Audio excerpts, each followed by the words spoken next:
Dios nos bendiga a todos y a todas en la mañana de hoy. Qué bueno poder saludarles y llegar a este templo y encontrar esta iglesia tan hermosa. Y es hermosa porque ha reconocido que el Señor Jesucristo es el Señor de la iglesia y es el Señor de nuestras vidas. Y en esta semana celebramos a los jóvenes de aquí de Altamesa en su semana y damos gloria al Señor porque al ver esa juventud en este altar, y como yo decía ayer en Morton a los jóvenes, hay una garantía de que nuestra iglesia tiene futuro. Y no por lo que ellos son en ellos mismos con sus talentos que los tienen, sino por las cosas que Jesucristo sigue haciendo en su vida. Así que damos gracias al Señor por eso. Y cada vez que usted vea a un joven por ahí, no espere esta semana para afirmarle, para reconocerle, sino que hágalo, mire, en todo momento. No hay que esperar una semana de jóvenes para reconocerlo. Y yo sé que si ustedes lo saben, solamente se lo estoy recordando. Y en esta mañana un saludo del reverendo Osvaldo del Brey, nuestro pastor rector allá en el Señorial, y de toda la iglesia, la junta oficial, el cuerpo de ancianos, quienes saben que yo estoy aquí en la mañana de hoy. Y gracias a, no recuerdo si fue Nuria o la dama que me llamó, ¿sí? Muy bien, pues gracias por ese seguimiento y gracias por la invitación y por permitirme este espacio aquí con la juventud y con ustedes. Les invito a buscar en sus Biblias y pueden permanecer así sentados. En el Evangelio de Mateo, capítulo 11, 25 al 30. Mateo, capítulo 11, versos 25 al 30. Y ciertamente los jóvenes de aquí de Altamesa tienen una propuesta para esta semana muy ambiciosa, muy abarcadora, que yo estoy repasándola, casi seguro que una semana no va a ser suficiente. Así que tienen taller ahí para rato. Y yo obviamente voy a atender algunas de las cosas que ustedes me asignaron.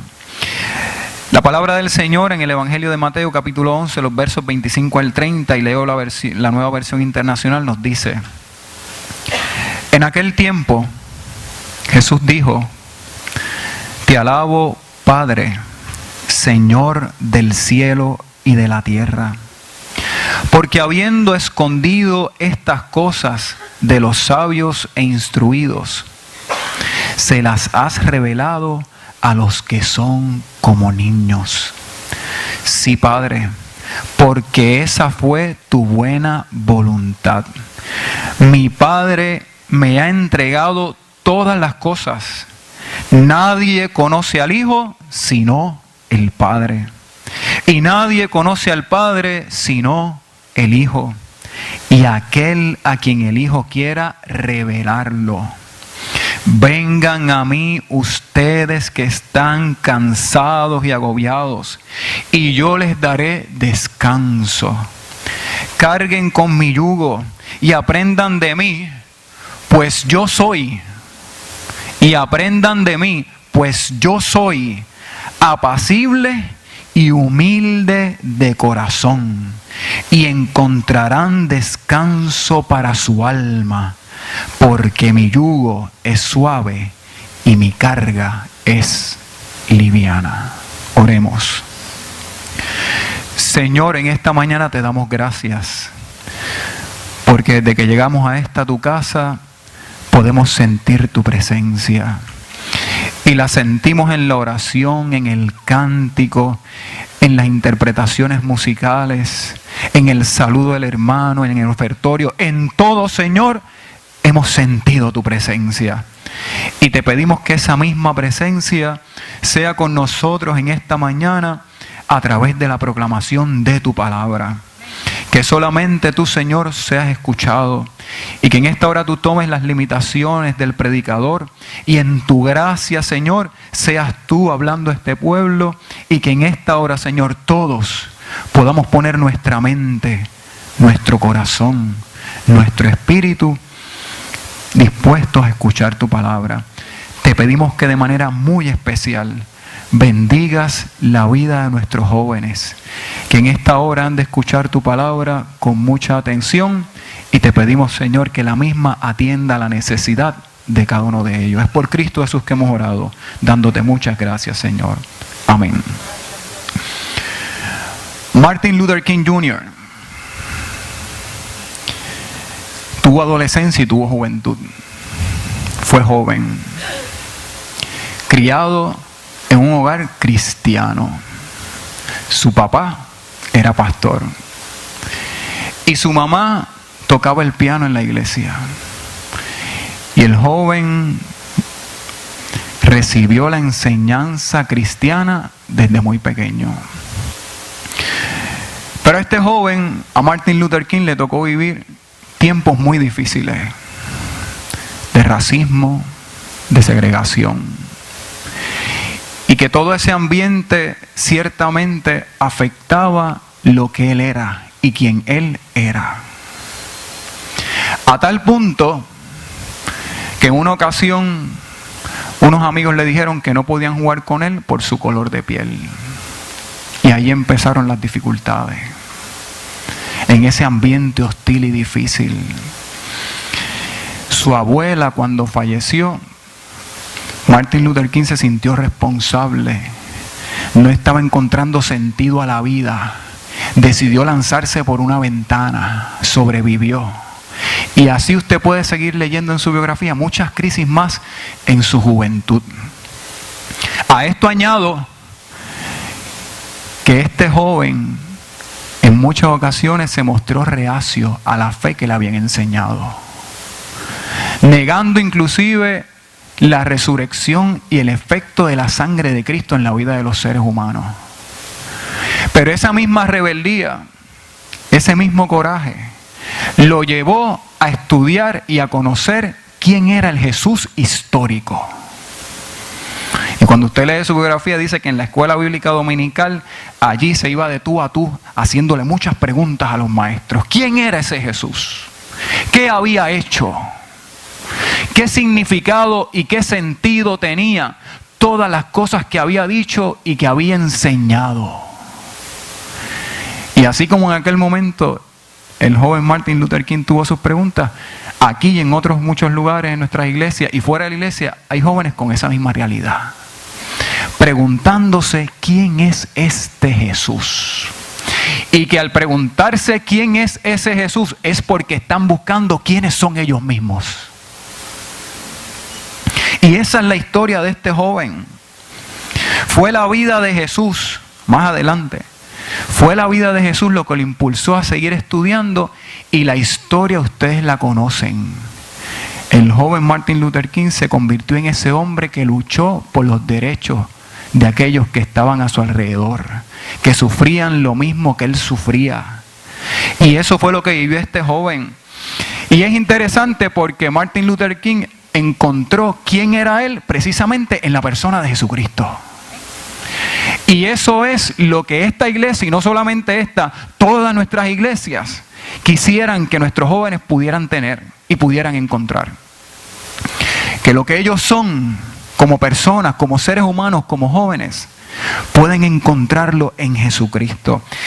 Y qué bueno que el cristianismo nos presenta a un Dios que se hizo como tú y como yo. Y a veces los que llevamos toda la vida dentro del Evangelio, como que eso ya lo damos por hecho, como una cosa tan común. Pero si hay algo que hace el cristianismo tan único y tan especial y tan poderoso, es precisamente que este Dios soberano, que allá en el principio dijo, yo soy el que soy, ese Dios soberano descendió y se hizo como tú y como yo. Y eso es lo que nosotros necesitamos en nuestra vida. Un Dios que se haga como tú y como yo. Y Jesús, siendo Dios, tuvo que también enfrentar ese asunto de ver quién decía la gente que Él era. Porque eso de decir quién soy yo, obviamente empieza por uno mismo, pero también uno le gustaría escuchar en ocasiones quién dice la gente que uno es. Y Jesús hizo ese ejercicio. ¿Recuerdan aquella conversación que nos presenta Mateo 16? Cuando Jesús vino a la región de Cesarea de Filipo, les preguntó a sus seguidores, ¿quién dice la gente que soy yo? O sea que Jesús se atrevió. a preguntar, ¿quién dice la gente que soy yo? Y miren, eso es un ejercicio que uno tiene que empezar a hacer desde que uno empieza a tomar conciencia de quién es uno. Porque en muchas ocasiones uno vive por ahí haciendo y deshaciendo sin importar lo que opinen otros y no se vive de esa manera. Y te lo digo a ti, joven, no se vive de esa manera. Jesús se atrevió a preguntar a los demás quién decían que era Él. Ellos contestaron, algunos creen que eres Juan el Bautista, otros dicen que eres Elías, otros dicen que eres Jeremías, que eres un profeta. Jesús le dijo, ¿y ustedes? ¿Y ustedes? ¿Quién creen que soy yo? Y está aquella respuesta de Pedro, bien clara, que dice, tú eres el Mesías, el Cristo. O sea, que aún Jesús, en su ministerio, en su vida, hizo detentes para preguntar a otros quién era Él. ¿Quién era Él? Igual le pasó más adelante cuando se enfrentó allí con Pilato. En aquella conversación con Pilato, que en muchas ocasiones dejamos esas conversaciones para Semana Santa, pero aquella conversación con Pilato, Pilato le dijo, mira, por ahí dicen que tú eres esto, por ahí dicen que tú eres aquello. Y Jesús, ante aquellas preguntas, Él le decía, tú lo has dicho. O sea, ¿en cuántas ocasiones Jesús estuvo expuesto a esa dinámica de ver y pensar y meditar de lo que otros pensaban acerca de Él mismo? Y el relato que leímos en la mañana de hoy comienza diciendo, en aquel tiempo,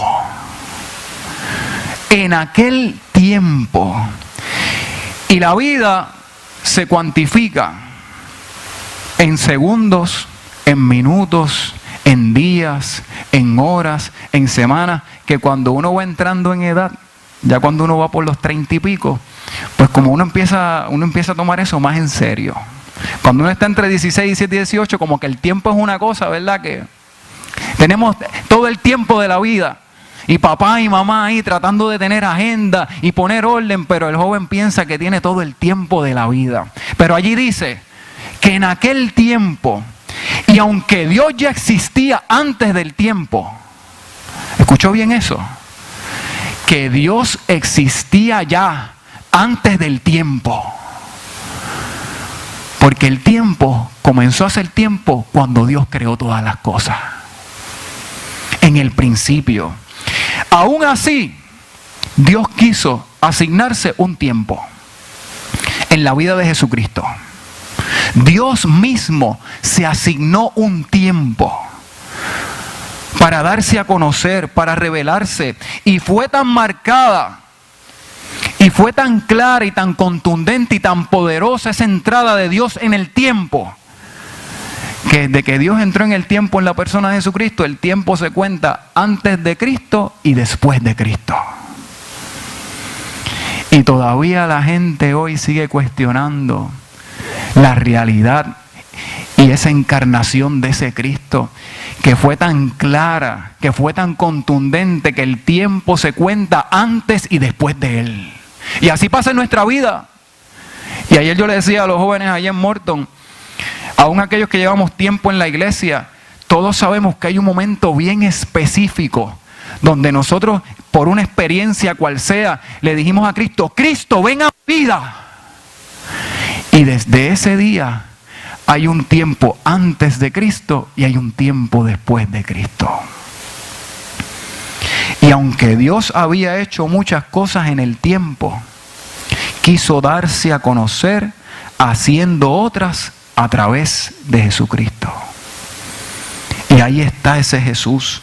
Y dentro de ese tiempo,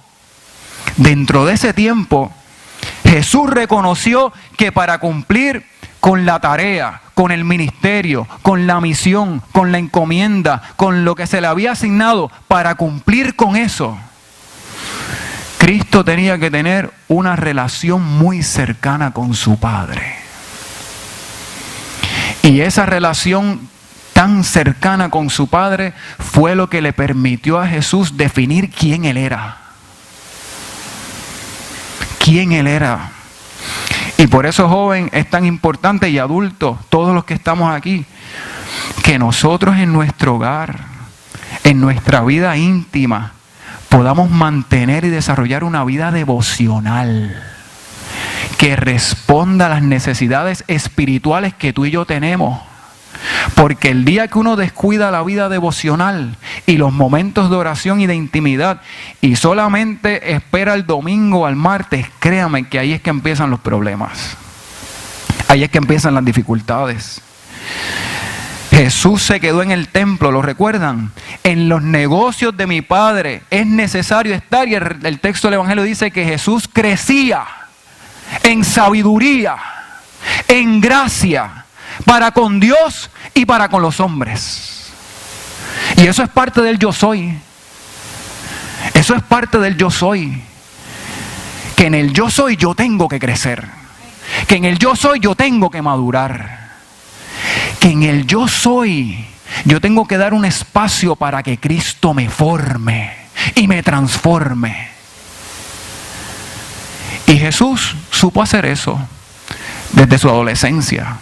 En los negocios de mi Padre me es necesario estar. O sea, que eso del yo soy, del quién soy yo, empieza aquí, en este altar, en la casa del Señor, en este espacio. Miren, mi iglesia madre es The House, allá en la montaña, donde hay muchas curvas. Y yo recuerdo, y todavía es así, que en The House el templo siempre se abre los sábados. Está abierto para que la gente vaya allí a orar. Y yo en mi memoria siempre tengo ese recuerdo de gente ahí de rodillas en el altar, en tiempos de oración. Y es importante, jóvenes, iglesia, que ese yo soy, el yo soy que estoy buscando acerca de mi persona, empieza aquí. Empieza en este altar, de rodillas en este espacio, buscando la presencia del Señor. El tiempo que Jesús vivió, que estaba cuantificado desde su niñez y de su juventud por el tiempo, pero estaba calificado, o sea, tenía valor en su relación con Dios.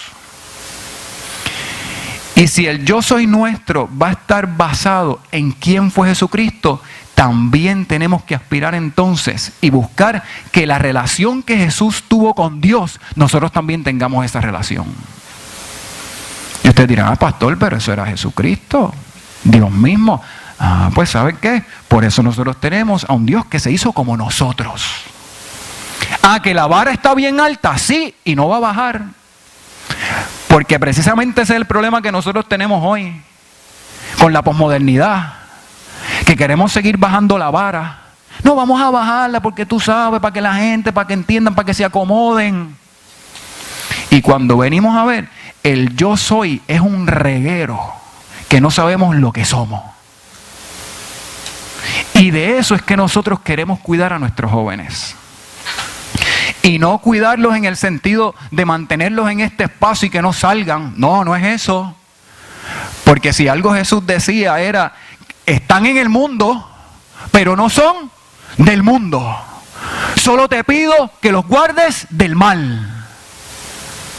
O sea, hay una realidad. El yo soy que podamos atender aquí en la mañana de hoy, en quién soy en la persona de Jesucristo, cuando salgamos de aquí, va a estar expuesto a un montón de cosas.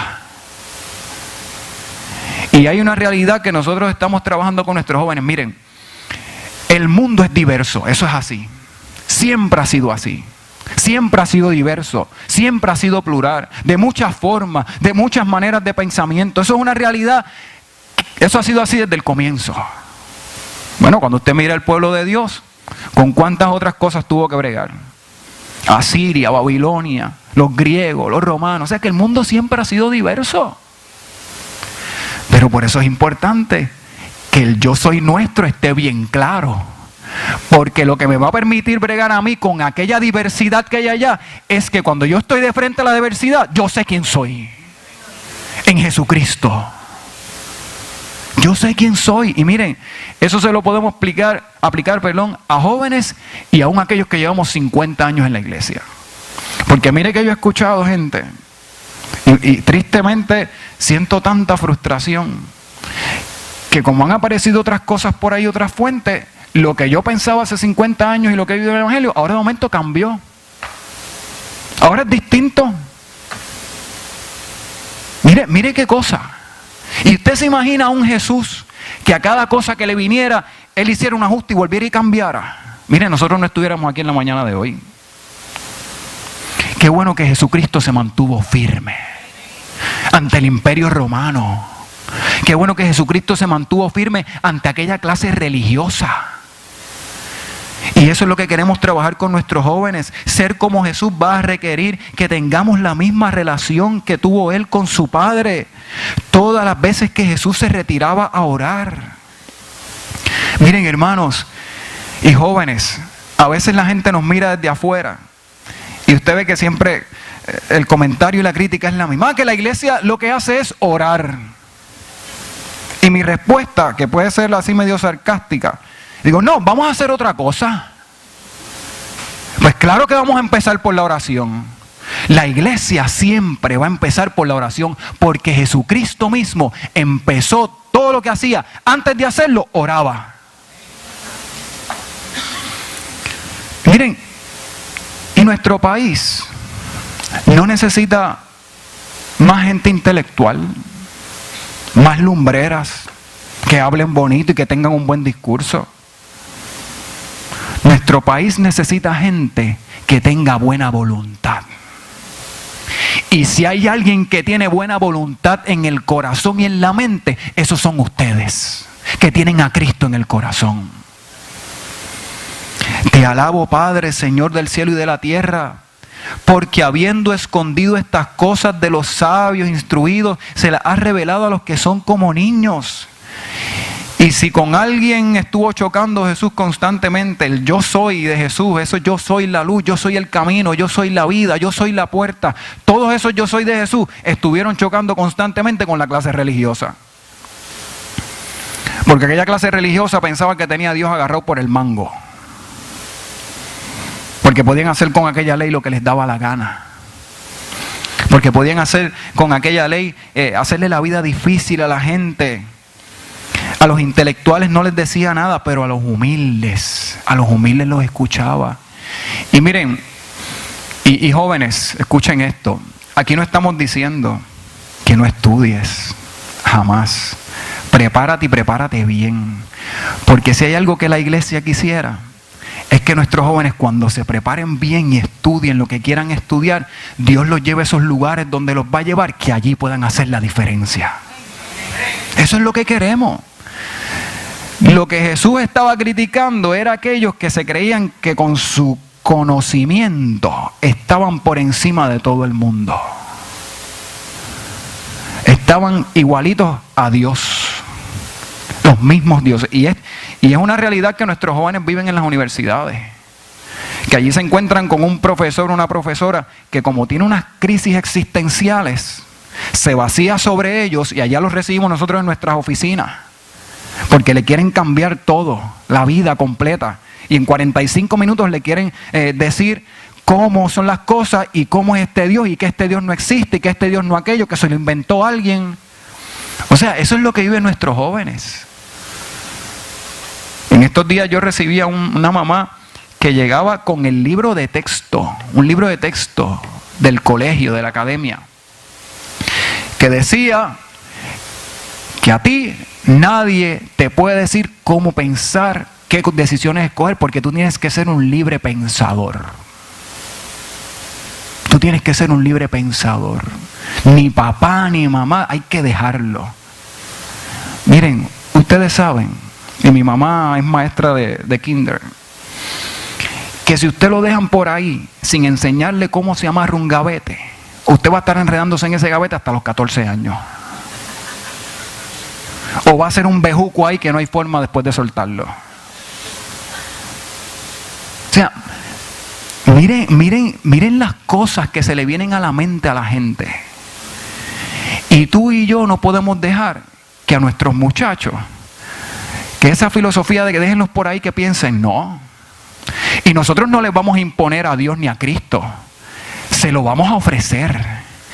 Y como Cristo no es para imponerlo, Cristo es para ofrecerlo, pues miren que nuestros muchachos en esa relación con Cristo, ellos descubran el amor de Jesucristo, la gracia de Jesucristo, el amor de Jesucristo. Aquella clase religiosa había hecho todo más difícil, más complicado, más arduo, más difícil. Y por eso es que Jesús puede decir esa expresión: vengan a mí todos los que están cansados. Y ahorita yo voy a entrar en eso, porque hay una expresión antes que yo quisiera trabajar. Allí dice: sí, Padre, porque esa fue tu buena voluntad. Haga un detente en esa expresión. Sí, Padre, porque esa fue tu buena voluntad. Y uno se pregunta en la vida: ¿y cuál es la voluntad de Dios? Miren, nuestros jóvenes muertos en el verano, que están de retiro este fin de semana, y los que están aquí, uno anda preguntándose en todo momento: ¿cuál es la voluntad de Dios para mi vida? Y verdad que en muchas ocasiones uno quisiera el detalle de la voluntad de Dios para nuestra vida. Y yo le tengo que decir una cosa, y yo quiero que usted tenga esto presente. Qué bueno, y doy gloria a Dios por aquellas ocasiones en que Dios nos revela su voluntad para nuestra vida. Pero hay una realidad: hay muchas cosas en nuestra vida que serán siempre un misterio. ¿Y saben qué? Si hay algo que tú y yo tenemos que empezar a vivir, y tú también, joven, es aprender a vivir el misterio de Dios. A veces nosotros los cristianos queremos saber todo de Dios y entender el todo de Dios en nuestra vida, pero hay una realidad. Hay un misterio de Dios que hay que aprender a vivirlo por fe. Y qué bueno que ese misterio es de Dios, que no es nuestro y no es de otro. Ese misterio es de Dios. Y entonces ahí está esa expresión: sí, Padre, porque esa fue tu buena voluntad. ¿Y cuál es la voluntad de Dios? Aunque quisiéramos el detalle, hay una voluntad de Dios que para mí, esto es muy personal, que para mí es suficiente. Y yo podría vivir con eso toda la vida hasta que el Señor me llame a su presencia. ¿Ustedes saben qué dijo Jesús? Jesús dijo en un momento: la voluntad de mi Padre es que ninguno se pierda. Mire eso. Y nosotros por ahí buscando el detalle de la voluntad de Dios, que lo quisiéramos saber. Pero antes que eso, joven, hermano y hermana, la voluntad de Dios, la más importante, es que ninguno de nosotros se pierda. ¿Y saben qué? Con eso yo puedo vivir en paz. Saber que Dios en la persona de Jesucristo no quiere que yo me pierda. Y si en esta mañana tú te sientes perdido, extraviado, sin rumbo, sin dirección, la buena voluntad de Dios para tu vida es que tú no te pierdas. Bendito es el nombre del Señor. Mi Padre me ha entregado todas las cosas. Jesús en un momento dijo, y esta expresión a mí me encanta y yo la comparto a cada rato con los jóvenes del señorial. Jesús en un momento de su vida dijo: lo que Dios ha puesto en mis manos, nadie me lo quita. Que nuestros jóvenes, que los jóvenes de Alta Mesa están en las manos del Señor. Y lo que está en las manos del Señor Jesucristo, nada ni nadie se lo puede quitar. ¿Cómo era que le decía el apóstol Pablo? Que ni la muerte, ni la vida, ni ninguna otra cosa nos podrá separar ¿de qué? Del amor de Dios que es en Cristo Jesús, Señor nuestro. Nadie conoce al Hijo sino el Padre. Y nadie conoce al Padre sino al Hijo, y aquel a quien el Hijo quiera revelarlo. Conocemos a Dios teniendo una experiencia con Jesucristo. Que conocer a Jesucristo no es un asunto de neuronas ni de razonamiento. Conocer a Jesucristo en esa búsqueda de quién soy yo es un asunto de la experiencia. Y en estos días que uno tiene que estar bregando con papás que están atendiendo a hijos con este asunto, que si de la marihuana, que si la homosexualidad, que si todo aquello que cambia, que todo aquello que es relativo. Yo les digo siempre, y mire que nos sentamos a hablar con los muchachos y a orientarlos y a aconsejarlos y predicamos, y no vamos a dejar de hacer eso. Pero hay que reconocer, hermanos y hermanas, que nuestros jóvenes, cuando verdaderamente van a reconocer que Jesús es el Señor de sus vidas, es cuando tienen una experiencia con Él. Y cuando yo digo una experiencia, yo no estoy diciendo que es que el muchacho hasta que choque, hasta que se enferme. No haga eso tampoco. No haga eso con su hijo. No le diga nunca, no, deja que tú, cuando te pase esto, ahí tú vas a saber quién es Jesucristo. No haga eso. No haga eso. Cuando yo digo una experiencia, me refiero a que las vivencias que pueda tener en su vida, pues en una de esas, él se va a encontrar con Jesucristo. ¿En qué momento? Dios lo sabe. ¿En qué tiempo? Dios lo sabe. En su tiempo, que es perfecto. Y de eso se trata, que conocemos a Dios teniendo una experiencia con Jesucristo. Vengan a mí todos los que están cansados y agobiados, yo les haré descansar. Y cuando Cristo hace esa expresión, Él no lo estaba diciendo a los que estaban ligando cemento, ni a los que estaban en construcción, ni al jardinero, no. Cristo lo que estaba diciendo es que la gente estaba cansada de buscar a Dios. ¿Ustedes saben por qué? Porque la clase religiosa se lo había hecho tan y tan difícil a las personas que la gente se cansaba de buscar a Dios. Y de eso también nosotros tenemos que cuidarnos. Porque el ser humano anda por ahí buscando quién es. Y tú y yo no podemos complicárselo más. Y cuando digo que tú y yo no podemos complicárselo más, es que no podemos meterle a todas las cosas nuestros prejuicios. Esos prejuicios que limitan, no que limitan, pero que de alguna manera acortan, según nosotros, esa gracia tan extendida que Dios tiene para cada ser humano. Y que nosotros no podemos andar en eso. Y que la gente entra en razón cuando ella misma, la persona misma se evalúa ante Dios. Cuando la persona misma se evalúa ante Dios. Y por eso es que Jesús dice, vengan a mí los que están cansados. Y si en esta mañana tú estás cansado, cansada de buscar a Dios, por las razones que sean, que Dios y tú las saben, el Señor te hace una invitación en esta mañana. Ven a mí, te dice. Ven a mí. Carguen con mi yugo y aprendan de mí, pues yo soy apacible y humilde de corazón. Fíjense, la clase religiosa ponía un yugo, pero ese yugo era para que cada cual lo llevara. Cada cual, lo poníamos nosotros, pero tú brega con él. Pero Jesús dice, carguen con mi yugo.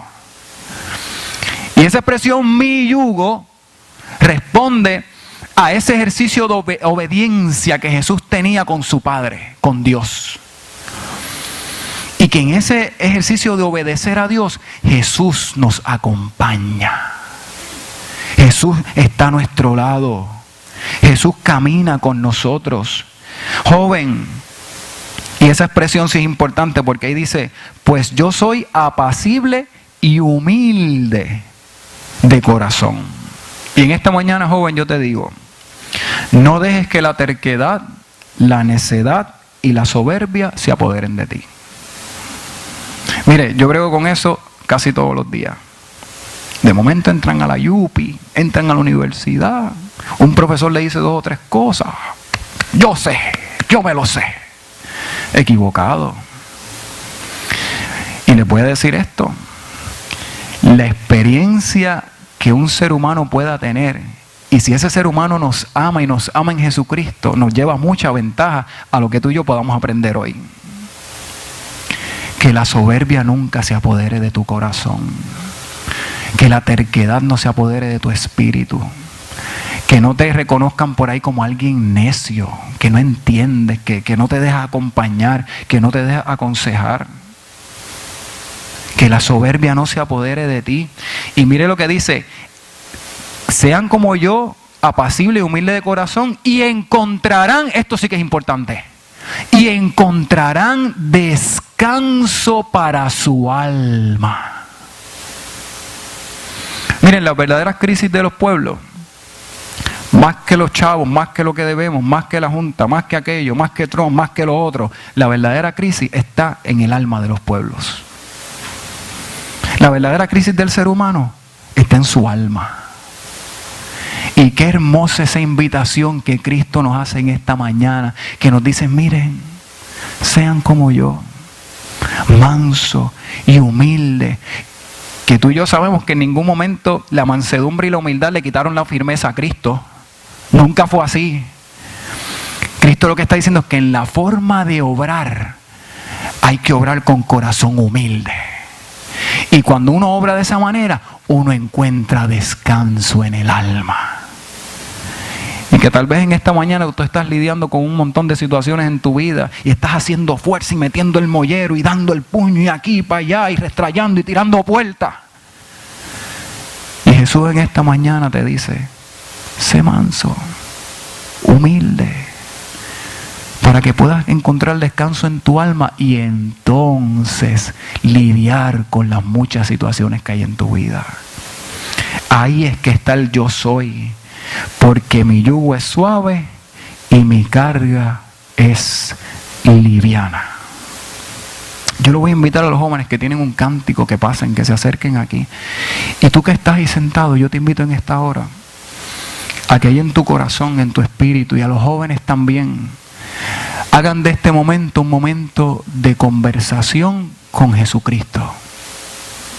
Que hablemos con el Señor mientras entonamos este cántico que los jóvenes han preparado, y que si mientras lo cantamos tú deseas pasar al altar, si algún joven desea venir aquí, porque la palabra del Señor le ha hablado, porque la palabra del Señor ha llegado a su corazón, vamos a hacer de este espacio uno en el cual vamos a permitir que Dios trabaje con nuestras vidas.